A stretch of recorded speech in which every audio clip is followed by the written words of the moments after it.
We're at our garage and test facility. Let's see what we're rolling out today. Another Mazda. We've had 4 in the past 5 weeks. This is the CX-30 SUV Turbo. There are several advantages to owning a Mazda. Usually the low starting price. This one begins at $22,000. But being a turbo loaded up with all the goodies, premium model, $33,900. A slight jump. $495 of that is the optional metallic paint we're seeing here. Plus they're charging extra for a cargo mat and floor mats, which is ridiculous for something in this price range. Those should be standard, but they're not, so oh well. And here's our view from the rear. Being an SUV, this is a hatchback, of course. By the way, we've had a lot of Mazdas to drive this month. The CX-9, the CX-5. And while today, while we're reviewing the CX-30, we have the Mazda 3 Turbo. $34,000 worth of hot rod. Nice looking rig, isn't it? We'll have this video posted real soon. So get on our webpage and give the video a look. We also drove the Mazda CX-5. We'll have a link for that video at the end of this video. And the Mazda CX-9 the week before that. Top of the line. As we do in all of our tests, the first thing we want to do is check and see if there's a spare tire, and there is. Certainly something I want to have on an SUV that might be taken off-road, and this will be. And the second thing we do is take the headlights out in the dark and see how they perform. We'll do that right now. It's dark enough. Let's take these lights out and see what they do. Look pretty bright to me. Here we have the low beams, only well 100 feet away. Extremely bright. Height's okay. With a high beam. Very strong in the middle with some good widespread. I need some cement blocks. Now I know where to come get them. Illuminates pretty good considering there's really no light in back of me. And here we have the brights on a fence line 80 yards away, the building 130 yards away, and lighting up everything here. Good widespread. These are excellent lights, no doubt about that. The low beam reaches out. These are active headlights. That means they swivel in the same direction you're turning the steering wheel. Comes in very handy when you're taking tight corners.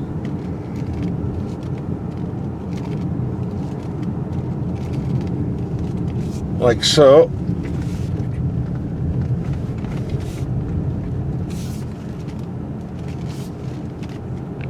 Overall, these headlights are excellent, but they're also very expensive to replace if they're damaged, so be careful. Before we start this video, I forgot to mention there's a third reason a lot of people like to buy Mazdas.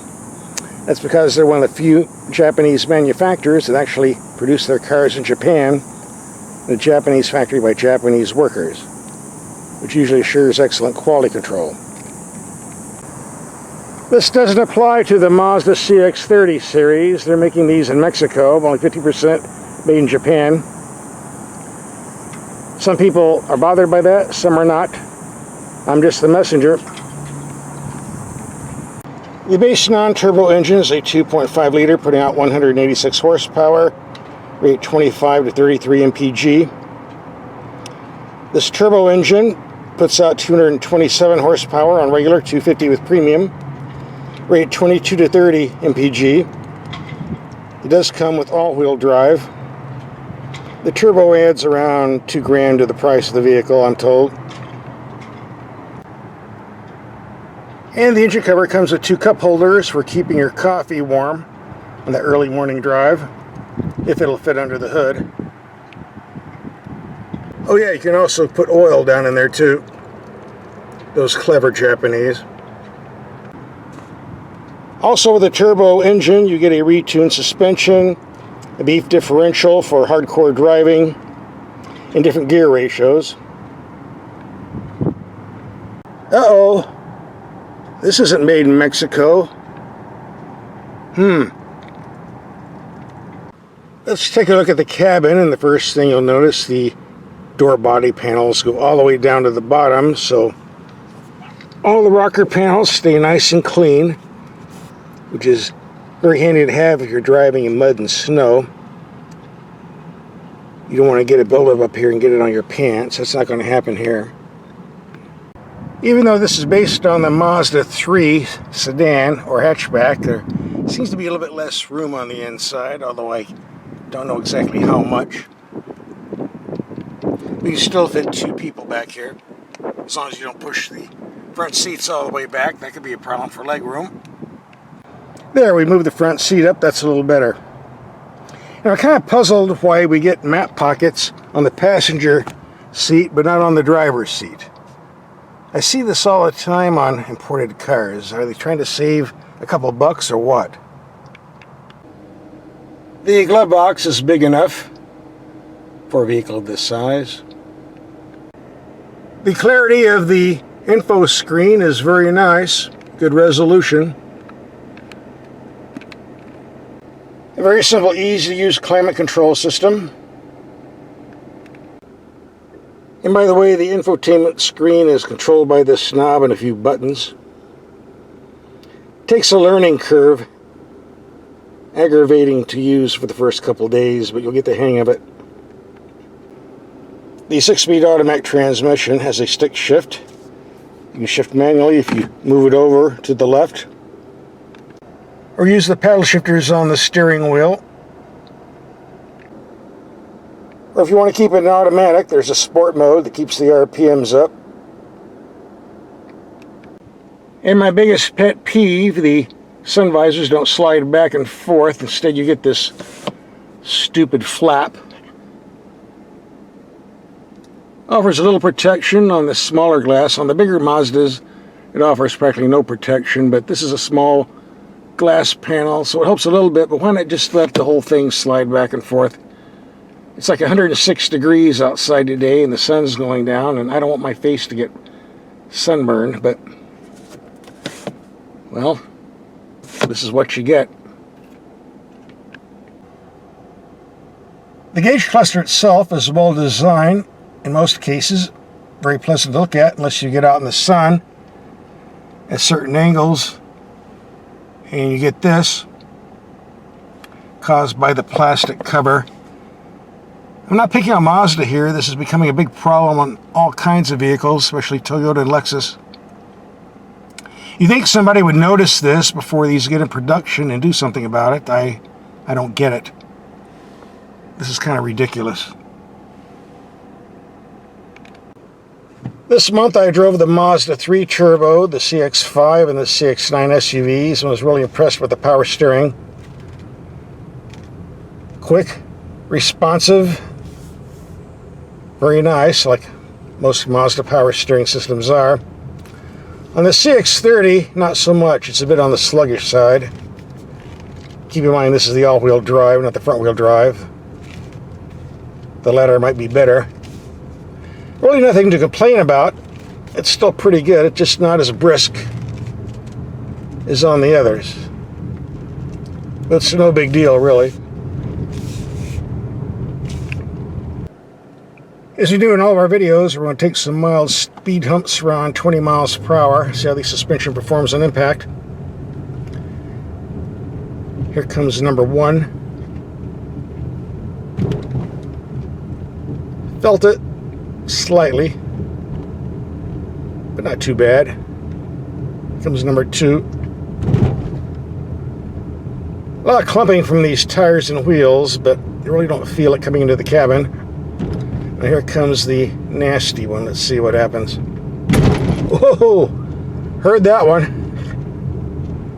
Of course, you're not going to be hitting bumps time and time again on the street, so it's a whole different environment.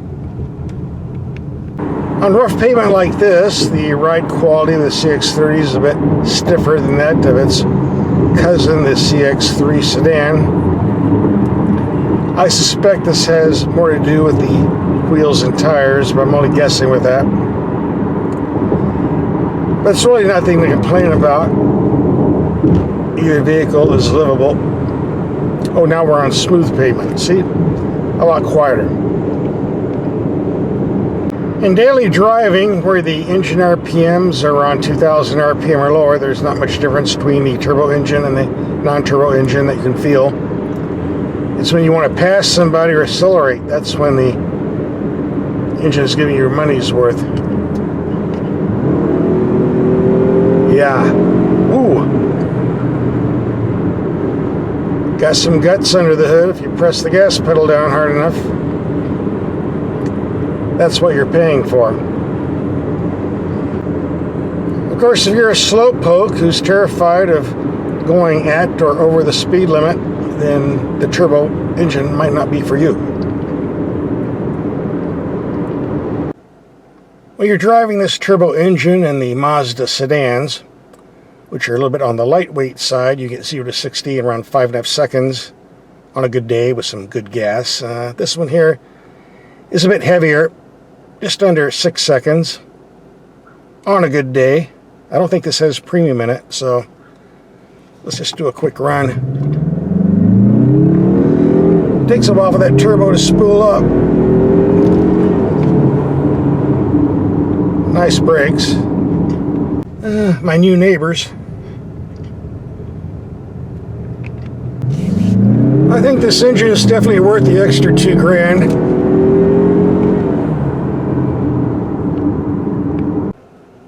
If you look closely, you'll see the heads-up display that reflects into the windshield. I'll turn the lights off so you can see it better. If you don't want to look at this, Mazda doesn't make it easy for you. If you turn it off on the computer, it just pops right back up again when you turn the vehicle on. In other words, you can't really turn it off. And I tried turning the brightness down all the way, but that didn't work.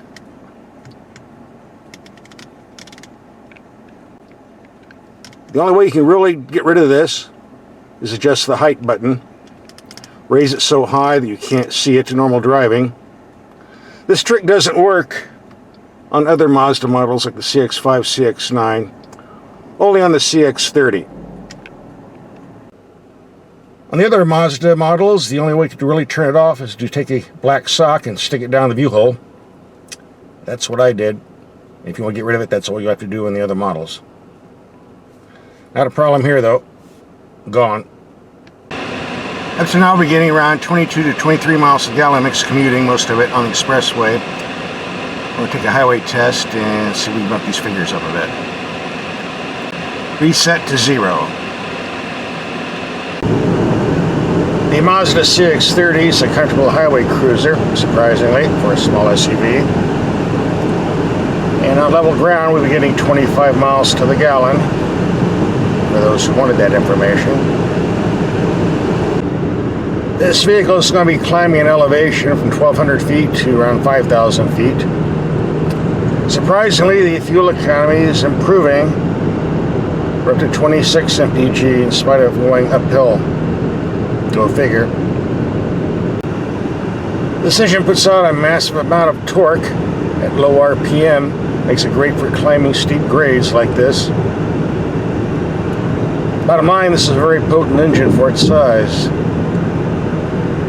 Very impressive, frankly. We're coming to the end of the highway trip. Let's see what our fuel economy ended up being. And a reminder, we were climbing from 1,200 feet to 5,000 feet, uphill all the way. Not the best environment for the maximum fuel economy reading, so it should be interesting to see what we got. 23.8. That's not bad at all considering the rate of climb we were doing. More than acceptable to me. So I was doing a lot of passing too. Just for the record, we got 24 mpg going uphill, and on the return trip we got 32.5. So on level ground that would average out to around 28 miles to the gallon, if my math is correct, give or take. I'll show you some more, but here goes that glare again from the gauge cluster.